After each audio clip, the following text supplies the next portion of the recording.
আমার ভাগ্যে হয়েছিল 2012 সাল যখন ম্যাডাম সারা বাংলাদেশের সমাবেশগুলো গিয়েছিলেন বিভাগীয়, তখন ম্যাডামের সাথে আমি এই ল্যাংড়া অবস্থা আমি লাঠিপট দিয়ে 12 বছর হাঁটছি। ওই ভাঙার পরে এই 2 বছর হয়েছে লাঠি চালছি।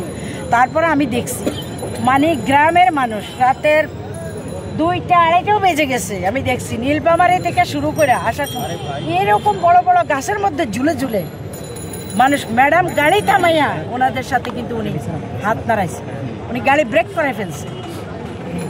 যে ওনার সাথে দেখা যতটুকু পসিবল হয়েছে ততটুকু উনি সাক্ষাৎ করছে, উনি কথা বলছে। এমনও আছে সার্কিটে হয়েছে এ পর্যন্ত বহুত গরিব অসহায় মানুষ ওনার সাথে দেখা করছে, যতটুকু সম্ভব হয়েছে উনি করছে।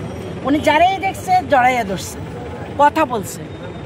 2-একটা সুখ দুঃখে যে সবাই তো ম্যাডামরা দেখলে আবেগে আপ্লুত হয়ে যায়, উনি যতটুকু আমি দেখছি। কিন্তু এরকম নেত্রী আমার মনে হয় না বাংলাদেশে এরকম নেত্রী আসবে না ভাই।